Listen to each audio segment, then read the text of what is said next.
प्रथम तहलका न्यूज। हरियाणा शिक्षा विभाग की तरफ से 6वीं से 12वीं कक्षा की क्लासेस शुरू किए जाने के बाद अब शिक्षा विभाग 1ली से 5वीं कक्षा की क्लासेस शुरू करने की तैयारी कर रहा है। हरियाणा के शिक्षा मंत्री कंवरपाल गुर्जर ने बताया कि अगर कोरोना के यही हालात रहे तो जल्द ही 1ली से 5वीं तक की कक्षाओं की क्लासेस को शुरू कर दिया जाएगा। इसके साथ ही उन्होंने हरियाणा शिक्षा बोर्ड के 12वीं के नतीजे घोषित करने पर कहा कि 12वीं की परफॉर्मेंस काफी अच्छी रही है। वहीं अगर कोई बच्चा अपने अंकों से संतुष्ट नहीं है तो उन्हें दोबारा से एग्जाम देने का विकल्प दिया गया है। उन्होंने सरकारी स्कूलों में बढ़ रहे बच्चों के रुझान के बारे में जानकारी देते हुए कहा कि बच्चों का सरकारी स्कूलों की तरफ रुझान काफी बढ़ गया है। इसके साथ ही उन्होंने कहा कि जल्द ही प्रदेश में शिक्षकों की कमी को पूरा कर लिया जाएगा। इनेलो सुप्रीमो और पूर्व मुख्यमंत्री ओम प्रकाश चौटाला के तीसरे मोर्चे वाले बयान पर कंवरपाल गुर्जर ने कहा कि तीसरा मोर्चा बनाया जा सकता है लेकिन उससे कोई राजनीतिक प्रभाव नहीं पड़ेगा। देखिए 12वीं का रिजल्ट बहुत अच्छा आया है और मैं समझता हूँ बहुत बड़ी संख्या में ऐसे बच्चे हैं जिनके 80% से ऊपर ज़्यादा नंबर हैं, तो ये बड़ी खुशी की बात है और सारे बच्चे पास हो गए हैं इसमें।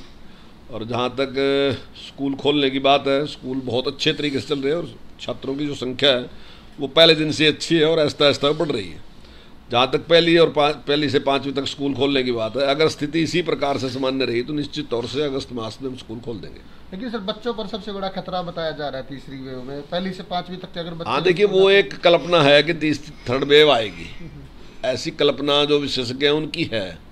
लेकिन अगर इस प्रकार की कोई परिस्थिति होती है तो निश्चित तौर से तुरंत हम निर्णय उस पर लेंगे। हमारे लिए बच्चों की जो हेल्थ है वो प्राथमिक है, तो उस पर हम निर्णय लेंगे। अगर कोई भी इस प्रकार का निर्णय लेना पड़ेगा, चाहे स्कूल बंद करने का हो या कोई भी निर्णय हो, तो वो हम निश्चित तौर से लेंगे।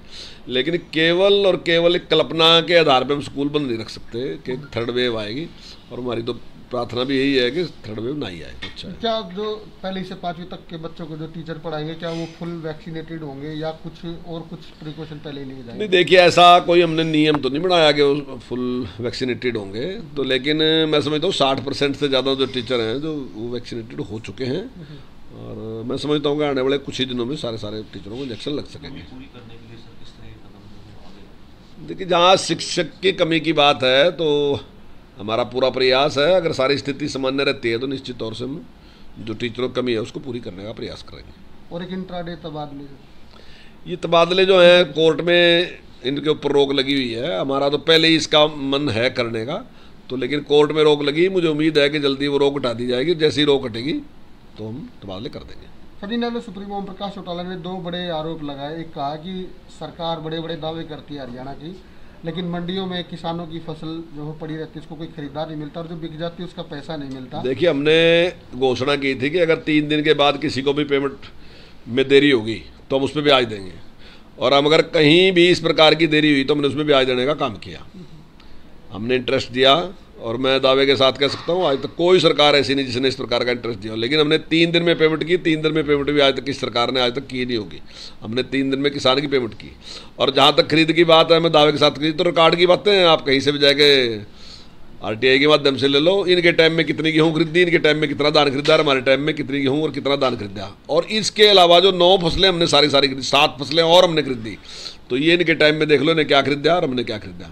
किसान के लिए जितना अच्छा काम इस सरकार ने किया आज तक किसी सरकार ने नहीं किया, और किसान खुश भी है, और उसी का परिणाम है कि दोबारा भी बहुमत के साथ सरकार बनाई। ठीक है सर, थैंक यू। प्रथम तहलका के लिए चंडीगढ़ से ब्यूरो रिपोर्ट।